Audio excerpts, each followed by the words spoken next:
nous sommes aujourd'hui donc au tribunal de grande instance de Saint-Brieuc où je viens de comparaître devant le juge des affaires familiales. Je suis maman de deux petites filles qui sont maintenant âgées de 11 ans et de 10 ans. Des petites filles qui ont été placées à l'aide sociale à l'enfance sur une décision du tribunal de Saint-Brieuc le 17 novembre 2017. Cela fait 2 ans. 2 ans que mes enfants ont été arrachés à notre famille, une famille stable, donc qui vivions dans une maison propre, organisée, avec toutes les possibilités de bien-être d'un enfant. Les problèmes de santé de l'aîné nous a fait avoir un signalement à l'hôpital de Saint-Brieuc sur une dénonciation, un faux rapport d'un psychiatre, d'un CMPEA. Nous nous sommes fait arracher le 17 novembre 2017 nos deux filles, Julie et Margot. L'ensemble des procédures judiciaires que nous subissons depuis 2 ans nous amène aujourd'hui à être convoqués devant le juge des affaires familiales. Ce juge des affaires familiales va statuer, nous venons de sortir d'audience, va statuer sur le retrait de l'autorité parentale, dans mon cas, la maman, et on ne peut que constater qu'au bout de 2 ans de procédure, nous n'arrivons toujours pas à sortir nos enfants de ce placement abusif, mais en plus, on veut totalement nous couper de toute décision pour la santé, pour l'école, pour les sports, pour tout ce qui concerne nos enfants, ce que nous avons de plus cher. Et automatiquement, l'aide sociale à l'enfance veut décider seule de ce que l'on peut faire à nos enfants dans les foyers. Donc ça, je ne sais pas ce que l'audience va donner, parce que je n'ai pas le droit de parler de l'audience d'aujourd'hui.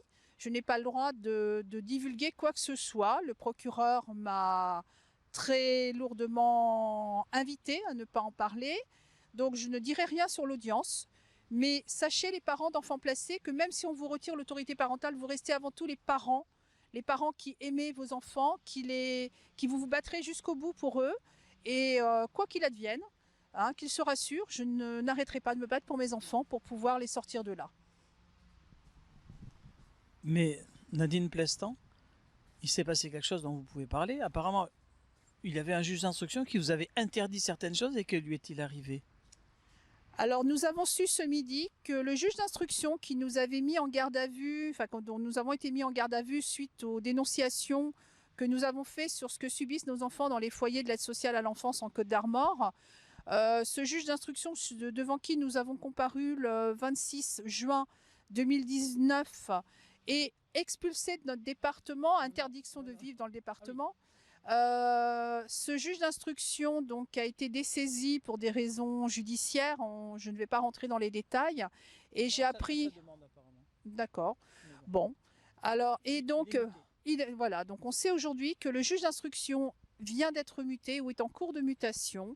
Parce que nous apportons toujours les preuves des mensonges qui sont faits contre nous par les services sociaux sur des faux rapports. Et malheureusement, nous avons énormément de vidéos des situations dans lesquelles on nous accuse de choses immondes. Et j'invite les parents toujours à filmer dès qu'ils se présentent quelque part ou d'enregistrer les rendez-vous avec les services sociaux de façon à se protéger de tous ces mensonges énormes, parce qu'ils sont capables de dire tout et n'importe quoi. Donc surtout, ne baissez pas les yeux, continuez à vous battre et continuez à prouver que vous n'avez ni fait violence, ni fait quoi que ce soit, et continuez à montrer ce qui est prouvable. Voilà. Mais Nadine Plestan, alors vous voulez dire que le juge d'instruction a été muté de son plein gré, comme Evo Morales, qui a démissionné finalement de son plein gré voilà. Parce qu'il faut savoir qu'un juge du siège ne peut pas être muté, c'est le principe de l'inamovibilité. Donc ce juge, vous êtes sûr, donc vient d'être muté à sa propre demande. D'accord. Vous considérez peut-être que c'est une bonne chose pour vous, une victoire, puisque c'est lui dont vous dénoncez les décisions qu'il avait prises contre vous. D'accord. Alors, ce qu'il faut savoir, donc moi je suis maître fort à balle abattu, je suis dans ce dossier, et c'est vrai que ça fait penser un peu à Georges Brassens qui dit je suis venu ne pas te demander ta main, j'ai plus le truc en tête, ou Gainsbourg, je suis venu te dire que je m'en vais. C'est-à-dire que on doit parler d'une audience qui a eu lieu, mais on n'a pas le droit de dire ce qu'il y a eu. Par contre, ce qu'on peut dire, c'est des choses qu'il y a eu auparavant. C'est-à-dire que, mais là c'est peut-être mieux que ce soit Nadine Plestin qui le dise, tout est parti d'une véritable expertise psychiatrique, ou est-ce que cette expertise psychiatrique est valable et pourquoi elle n'est pas valable? Deuxièmement, est-ce que d'autres expertises psychiatriques disent le contraire? Alors, nous nous rendons compte que lorsque les parents sont amenés à emmener leurs enfants dans les CMPEA, ou les CMP, les centres médico-psychologiques pour enfants, pour des enfants troublés comme l'était notre petite Julie, il y a toujours un psychiatre responsable du service qui va faire un rapport à charge et qui va faire un signalement à la CRIP. Donc ça, nous le constatons sur de multiples dossiers. Alors, cellule de recueil des informations préoccupantes. Donc ça, nous le constatons sur plein de dossiers. Il y a eu un rendez-vous où on ne vous informe pas que c'est une expertise du psychiatre. Vous posez des questions sur vos enfants. Comment va mon enfant? Est-ce qu'il va mieux? Est-ce que les rendez-vous qu'il a déjà eus chez vous lui permettent d'évoluer dans son soin? On ne vous répond pas. Et vous vous rendez compte quelques mois après, parce que c'est impossible de s'en rendre compte tout de suite, que cette date-là, ce rendez-vous-là, était en fait une expertise dont on ne vous a pas informé, on ne vous a pas dit que c'était une expertise du psychiatre du CMP. Et ce psychiatre du CMP, qui est en général fonctionnaire, qui dépend d'une fondation, là en particulier la Fondation Saint-Jean-de-Dieu de Dinan, n'a pas le droit de faire de rapport sur les parents sans avoir l'aval de sa direction. Donc nous, on sait qu'aujourd'hui, ce psychiatre, dont je dirais Monsieur B, n'avait pas le droit de faire cette expertise, n'avait pas le droit de faire ce signalement à la CRIP ni au procureur de la République pour pouvoir me faire retirer Julie, l'enfant troublé, en me déclarant pathogène. Et il met sur son rapport, il faut placer Julie de toute urgence et Margot, alors qu'il n'a jamais vu Margot dans ses services. Donc comment peut-il décider de la vie de deux petites filles, de les placer? Mais suite à des regroupements et à des informations que nous avons, nous nous rendons compte que les passages par les CMPEA, le rapport de Violet Justice de 2015 explique la collusion, les réseaux de placement par le passage des CMPEA et les psychiatres qui font des rapports à charge sur les familles. Donc ce psychiatre a fait ce rapport qui a valu ce placement d'urgence où j'ai été convoquée ici le 17 novembre 2017 en urgence. On m'a arraché ma fille Julie à la sortie de l'audience. Je n'ai jamais pu revoir ma fille. Et tout ça sur le rapport mensonger, la fausse expertise psychiatrique. Ah oui, oui, oui. La fausse expertise psychiatrique du docteur B, qui malheureusement a fait un dégât énorme sur Saint-Brieuc et qui par là même place les enfants malades en MDPH de façon à ce qu'ils rapportent le maximum au département en placement. Alors à ce propos, il y a une phrase en latin qui est Felix qui potuit rerum conoscere causas. Bon, ça fait du chiquet de dire ça comme ça, mais ça veut dire bienheureux celui qui veut connaître, qui peut connaître les raisons des choses. Alors là, je remercie l'équipe qui est autour de vous, qui m'a informé, c'est moi qui le dis, mais c'est pas moi qui l'ai trouvé. Il y a eu un rapport de Monsieur Seguin, qui était le président de la Cour des comptes, qui, de mémoire, dit que 40%, c'est énorme hein, comme chiffre, c'est énorme, 40% des placements d'enfants sont inutiles et pourraient être évités. Et or, ces placements amènent beaucoup d'argent au département. Le département, c'est le conseil départemental qui a un budget. Et alors, ce que vous m'avez dit, bon, c'est peut-être vous qui devriez le dire, mais un enfant placé, moi j'étais ahuri d'apprendre ces chiffres, rapporte 7 000 € au conseil départemental par enfant, par mois. 7 000 € par mois. Ah, j'avoue, quand il y a du miel, il y a des abeilles. Hein. Donc 7 000 € par mois. Et un enfant dont il est déclaré qu'il est handicapé, sur quels critères c'est un DPH, rapporte 25 000 € par mois au département, par enfant. C'est assez énorme. Alors on n'a pas le droit de dire ce qui s'est passé à l'audience, mais c'est vrai qu'on peut expliquer tout cela. Et peut-être que mon excellent Dominique Kunku, qui est coprésident de l'Association internationale des docteurs en droit, dont je vous rappelle que nous sommes attendus à Moscou sur le rapport sur les placements des enfants en Russie, nous sommes attendus, va nous donner son point de vue sur tout cela. Je peux dire pour moi, ce qui s'est passé aujourd'hui, c'est une petite épisode par rapport à tout le dossier de Madame Plestin. C'est un dossier que nous traitons depuis maintenant 2 mois. Et depuis 2 mois, il y a eu beaucoup d'évolutions, même si parfois les personnes me disent mais les enfants ne sont pas sortis. Vous savez, il est mieux que les enfants sortent lorsque la maman est dégagée de toutes les poursuites pénales, parce que l'inverse est très pénible. Que tu reprennes tes enfants et puis finalement il y a des poursuites derrière. Ce que l'on peut dire en matière pénale, c'est que il y avait une convocation qui était prévue en décembre, non en novembre même, et cette convocation a été totalement annulée. Or, c'était une convocation qui était une véritable mise en examen, donc qui aggravait un peu le cas pénal pour lequel on avait banni Madame Plestan et son ami Éric Garnier. Et puis aujourd'hui, en effet, nous venons d'apprendre que monsieur Manier, le juge d'instruction dans cette affaire, quitte le tribunal, la juridiction, et il est muté ailleurs sous sa demande. En plein novembre. Grand bien lui en face. Mais enfin, cela étant, il faudrait arriver à comprendre que toutes ces choses n'arrivent pas par hasard. Nous avons mis des faits, nous avons mis en cause la juridiction, nous avons mis en cause particulièrement M. Manier, parce que, rappelez-vous, la dernière fois, nous étions en émotion de constater qu'on avait utilisé des pièces qui étaient couvertes par l'instruction, par le secret de l'instruction, mais ces pièces avaient été produites en fait en plein tribunal dans une procédure civile et produite par contre Madame Plestan et produite par le conseil départemental. Et je crois que nous sommes quand même dans un pays dont on parle de standards juridiques et judiciaires qui sont très élevés, et il y a des choses qu'il faut peut-être laisser à des États voyous qui ne devraient pas être celui de la France. Et donc, quand on dit à un juge qu'on a le secret de l'instruction a été violé, quand on dit également que la dernière fois je travaillais chez Madame Plestan, on envoie les gendarmes pratiquement à tout venant. Heureusement que j'étais là, que j'ai entendu des menaces. Madame, ce n'est pas fini, vous allez voir encore. Et cela, je l'ai fait valoir dans une procédure contre ce gendarme, mais aussi contre la juridiction, parce que le harcèlement, ça suffit. Il y a un moment, il faut dire ça suffit.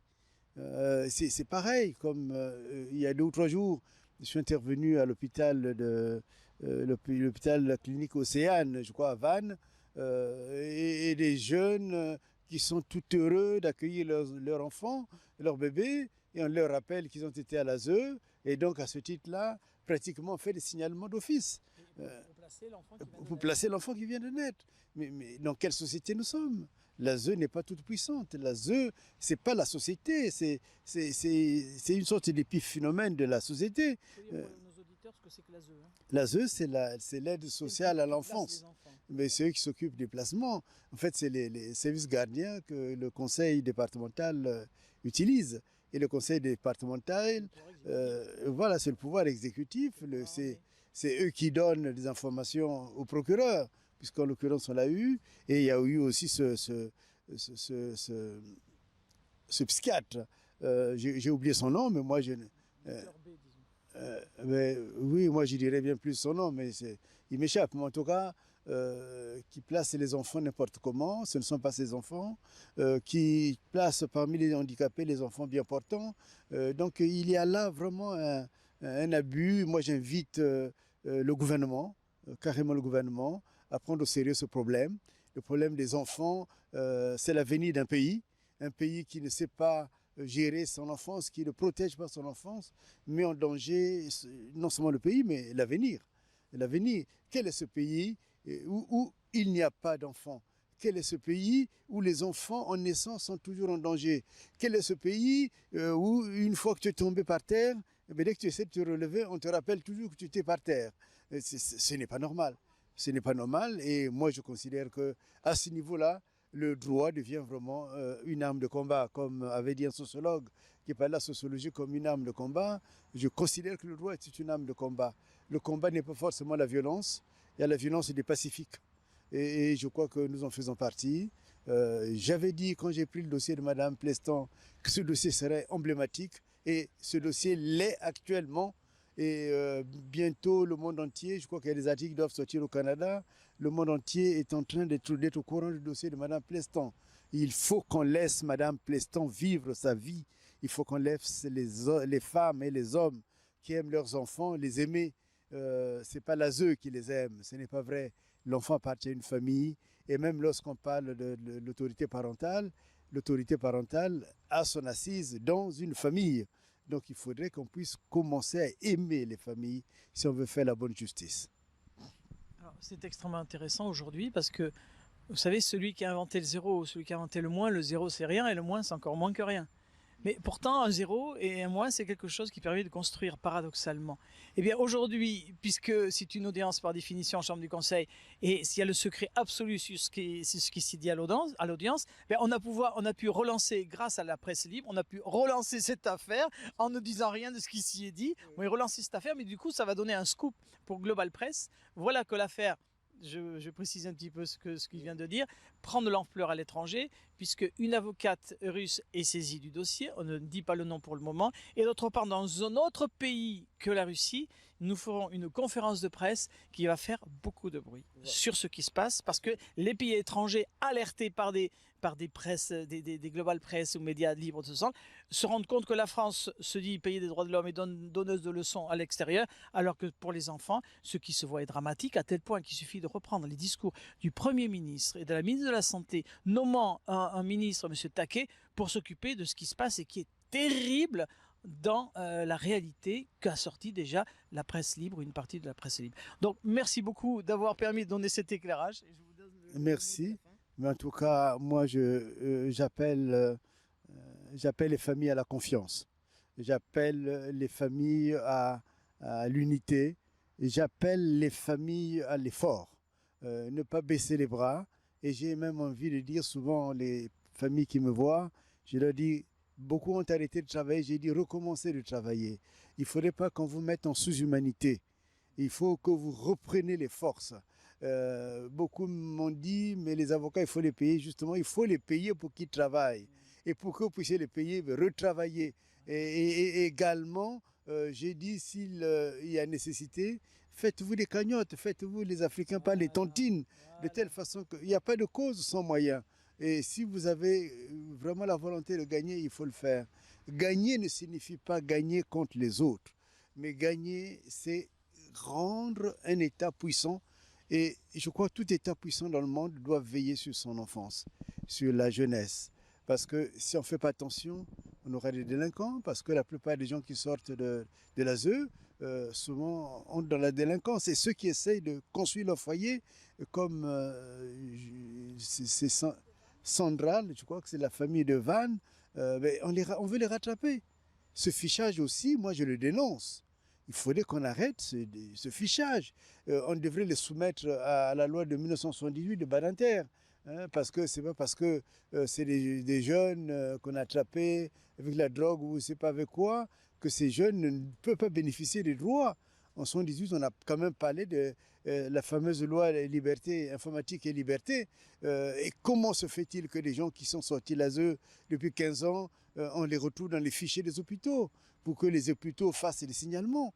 Pourquoi, quand ils auront des enfants, on va encore retrouver leurs enfants dans les signalements des écoles? Mais c'est quoi cette société? Il faut qu'on ait une mémoire positive, mais pas une mémoire qui est là pour carrément détruire les personnes. En tout cas, moi, je suis très, très optimiste par rapport à l'affaire Pleston. Avec mon ami et tous les avocats qui sont autour de nous au niveau international, nous allons travailler pour que les enfants sortent. Nous sommes dans des procédures où on se rend compte qu'il y a des décisions qui ont été prises après les décisions de la Cour d'appel qui n'auraient jamais pu être prises à cause de ce qu'on appelle l'autorité, la chose jugée. Donc normalement, Margot serait déjà dehors, mais ça n'a pas empêché, c'est pas comment elle s'appelle, cette juge, Madame Altakali, je crois, de prendre des décisions après l'autorité, la chose jugée. Donc nous avons beaucoup de dysfonctionnements dans cette affaire. Eh bien, nous sommes têtus comme les Bretons. Hein. C'est ce qu'on dit, je crois. Si peut-être je vais essayer encore de terminer alors que ça ne devrait pas être moi. Lancer quand même un remerciement parce que nous ne pouvons pas en dire plus. mais le ministère fait le ménage. Alors vous savez, c'est un peu comme le cerveau ou le sang, il faut que ça descende dans toutes les artères, ensuite les veines, les petites vénules. Mais honnêtement, moi je vois dans plusieurs dossiers que le ministère, le garde des Sceaux, Madame Belloubet, fait le ménage dans les cours d'appel. Et après, il faut que les cours d'appel arrivent à faire le nécessaire dans les tribunaux. Mais comme il y a le système de l'inamovibilité, j'arrive pas à le dire, les juges sont inamovibles, on ne peut pas toujours faire tout ce qu'on veut. Mais il y a quand même quelque chose qui se passe au niveau du ministère. Je voudrais le saluer et remercier le ministère et l'encourager. C'est pas tous pourris, que tous les braves gens et les honnêtes gens sachent qu'il y a aussi des braves gens, des honnêtes gens dans la justice. Voilà, c'est un message d'espoir.